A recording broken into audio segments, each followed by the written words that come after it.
Hello and welcome to Carrot Top's Creative Co. I'm here to show you a very fun project in how to create your own tissue box cover. Hence why I have this lovely box of Kleenex on my desk today.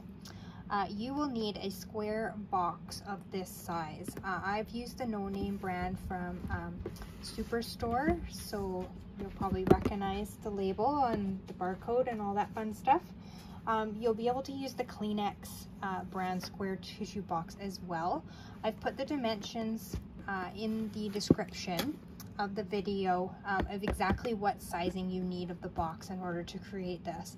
Now you can adapt it yourself to cover the longer square boxes.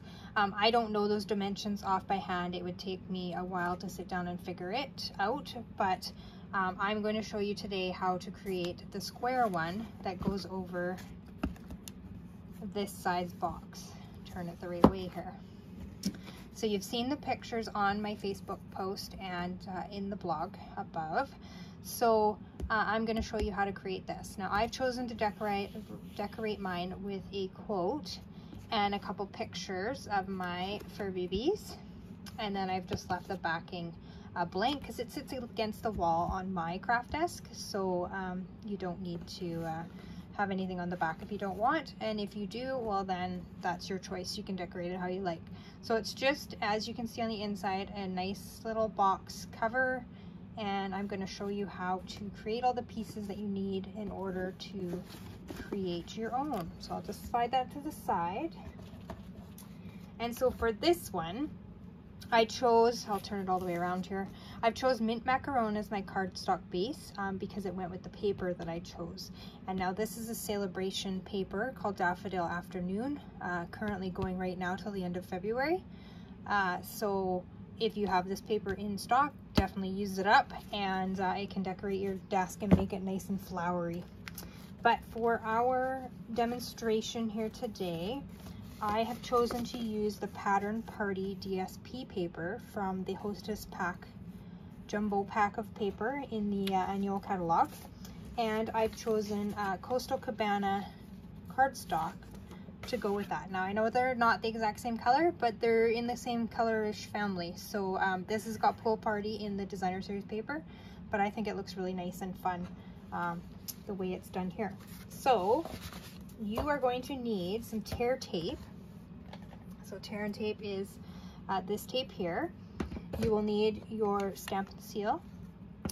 You are going to need a die cut shape of some sort. So I have chosen, just getting my paper sorted out here, I've chosen to use this sort of rectangular hexagon-y mixture with the stitched lines from the Hippo and Friends. But you will need a die shape of some sort so that you have an opening for your Kleenex to come out. I've obviously made mine quite large here, but you can make it as small as you want. So that's why I've chosen sort of the smaller one. So it's just going to sit on the top, and then it will come out of the top like that. Okay, so we are going to go ahead and we are going to cut some cardstock. So you will need 3 sheets of cardstock for your bases of whatever color that you have chosen. Okay, and you are going to need to cut those down to 5 by 5.5, and you're going to need 4 of them. Okay, so that's there. And then with your paper trimmer, you are going to score at 1/2 inch on the 5-inch side. So you'll want to make sure that this is 5 inches across on the horizontal edge, and you are going to score a 1/2 inch. Now I've already pre-done these, but I'll just show you on the trimmer. So your 1/2 inch line on this side is the second one in from your main cutting guideline, and so you're just going to score. Okay, and you're going to do that on all 4 pieces. So I've got all of mine done here already, and I've already applied the tape. So tear and tape will go down each edge of those 4 strips. Okay, so make sure you score a 1/2 inch in on your 5-inch side. So this side will be 5.5. Okay, so you need 4 pieces of that. And then you are going to need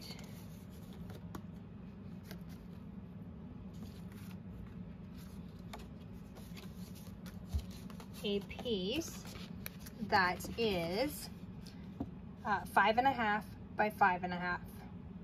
So that's your regular cardstock, 5.5 by 5.5. And you are going to score a 1/2 inch on all 4 sides. So we'll just kind of, I've done it already, but I'm just going to kind of demonstrate here.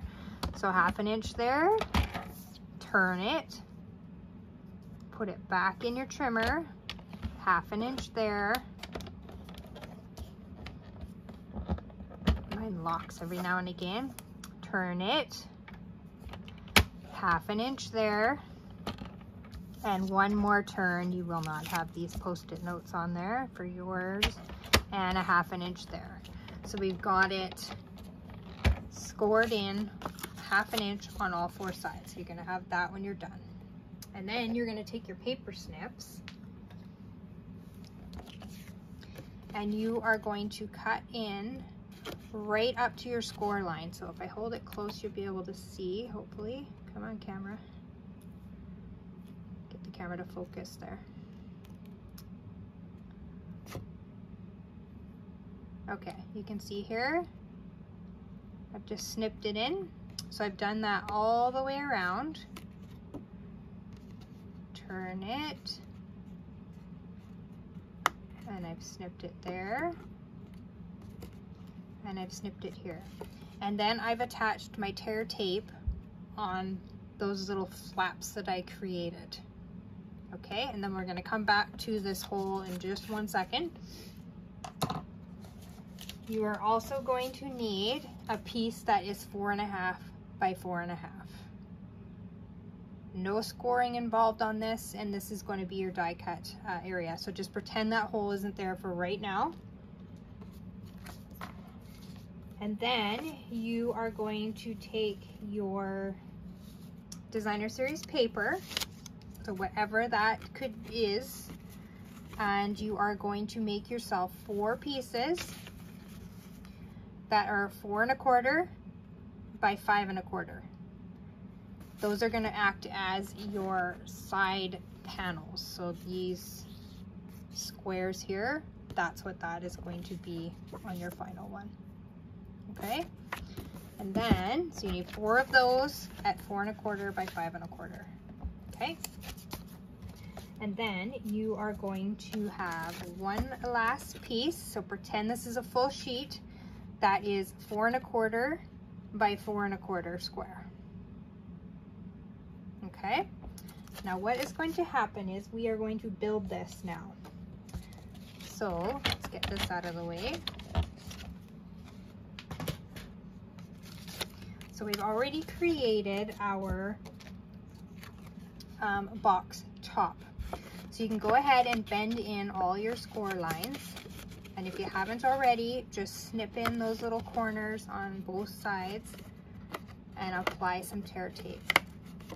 Okay, and what those snippings do is it creates our little flap to lock it on to our other one, like that. We're not going to do that yet, but that's what it's creating, is that little flap to lock it in together. So what I did was I took my 4.5 by 4.5 piece of cardstock that I cut, and I used removable positionable tape and layered that over, I hope I line it up correctly.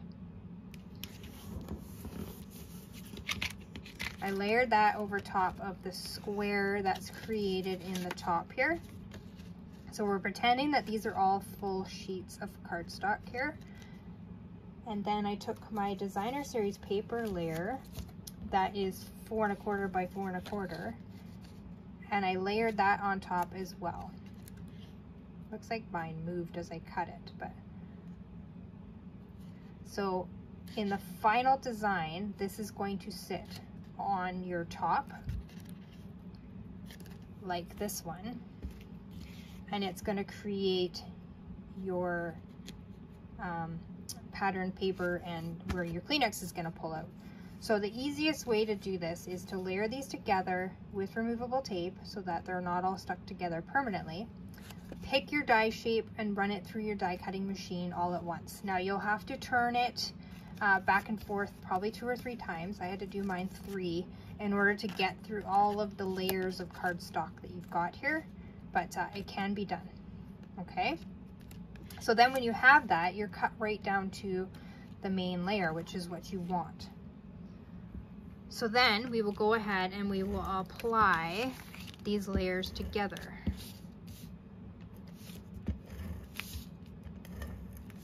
Okay, so we're gonna layer this one on top of that one, and it'll be nice and easy because they've all been cut at the same time and they should all line up, right? Oops. If I can get my glue to work here. If you prefer to use the tear and tape for the whole project, you can do that as well. It will make sure that it's super secure. Now it looks like mine have moved a little bit because I got more of an edge on this side than I do that side, but that's okay. I just wasn't careful when I lined it up, obviously. So what we'll do is now we'll peel off the tape on that one and we'll fold that in to create a little corner. And we're going to do that all the way around to create our top. Okay. Now this project came from a team event that I did where one of the presenters, her name is Diane Inkster, and she is called the Creative Inkster. And yes, that is her real last name. This was the project she presented, and I thought, is this not adorable that we can decorate a little project for our desk and make it pretty and still use up some of our designer series paper that I know we are all hoarding. So we'll put that to the side, and then we're going to grab our side pieces, and I'm just folding in the scored piece that we made and that we've run the tear and tape down the side to keep it together. Okay, so I'm just creasing those so that they're ready to go. And then we're going to take our designer series paper that we've cut at 5 1/4 by 4 1/4, and we're going to layer those on. Now if you chose to put another layer of cardstock under these to bulk it up, make it prettier, just give yourself an extra layer of cardstock, that's okay. You will just cut your designer series paper a bit smaller, so 1/4 inch, 1/2 inch, depending on how much of a border of another color that you want. I mean, it's your project. You can decorate the sides however you like. That's the beauty of this project. If you have a certain color theme in your room, or you know, a favorite paper, go wild. Like this project is yours to do with as you please. I'm just giving you the basics of how to build the base, and then you can embellish away. All right, so we've got 3 layered and our last one.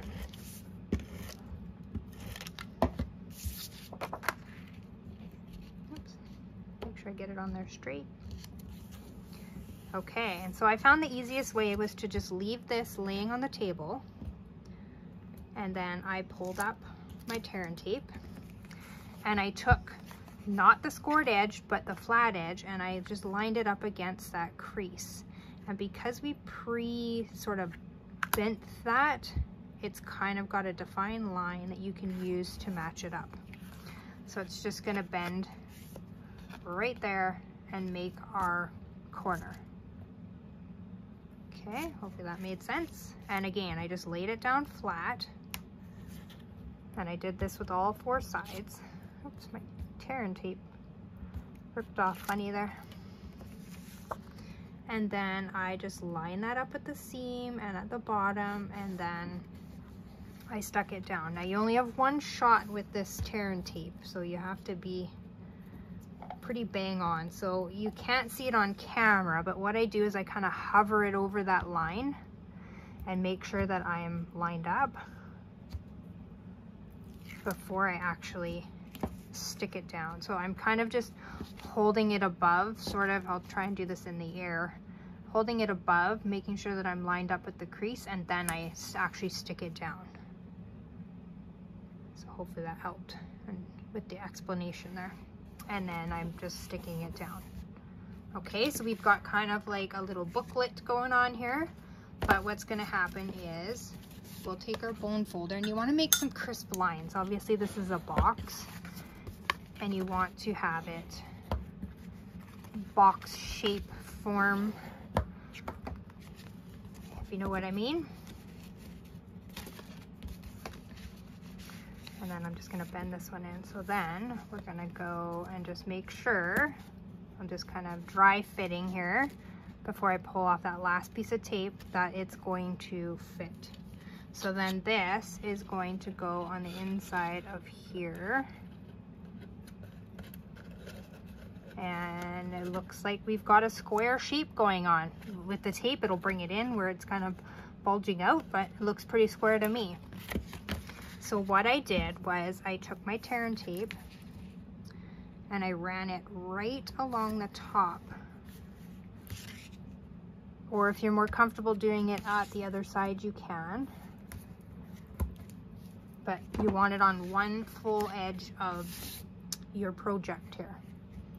So then I pulled it off, and I kind of pulled it off in stages so that it was a little bit easier for me to work with. So then I'm taking my little, actually I'm going to turn it this way just for camera purposes and so that I can see and my head's not banging against the camera. So I'm taking this edge of my lid and I'm going to line it up with the edge of this cardstock here. Okay, so now I can't see the camera. So I'm just sort of lining it up right along that edge because I want it flush at the top. I'll bring the original back in here so you can see. So that's like flush right with the top. Like you would any box, you kind of want it flush with what you're doing.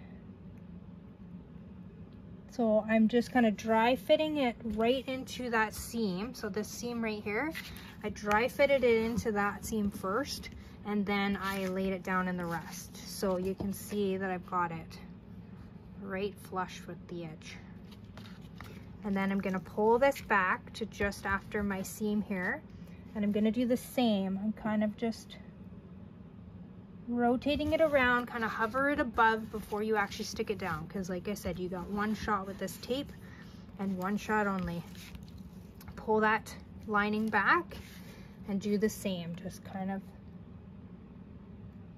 feed it over, hover it, and then stick it down. And so I'm just running my hand along the inside to secure it down.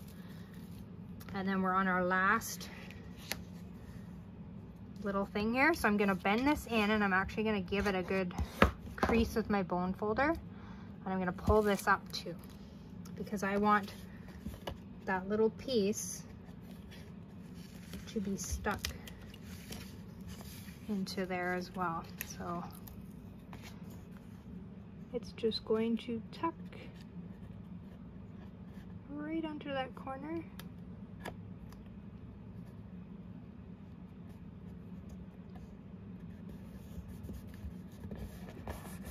So I'm just going to take my hand and I'm just going to run it along my seams to make sure everything is down well. So as you can see, we've got it flush along the top. And if you miss just a slightly, you really could just take your scissors and just trim off where you didn't quite get it, or a sanding block or something if you wanted to, or you can hide it with some embellishment, whatever you need to do to pretty it up. Okay, so that's the box made. So as you can see, we'll kind of just do a trade over here of the designed one and the blank one here.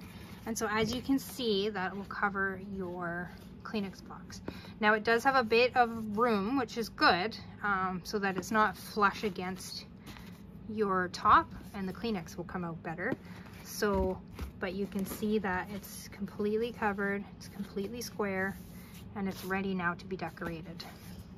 Okay, I'm not going to do that on camera today. I am going to let you do that designing on your own, and I would love for you to share the pictures with me either on my Facebook page or on my blog, or just send me a picture and I can post it for you if you're not sure how to do that. I love it when I have people create things and share them, and I love to share them on my page for everyone to see. So if you're comfortable with that, definitely share it with me. So I'll show you one more time my little final project. You can add pictures of your grandkids or your pets, whichever, or your kids, and mine's just blank on the back, and you can add also a inspirational quote if you like. So if you have any questions, send me a message and I will definitely help you out. Hopefully that video made sense to you, and enjoy making your tissue box cover for your craft rooms, desks, or as a gift for someone. Thanks everyone for watching. We'll see you soon. Bye-bye.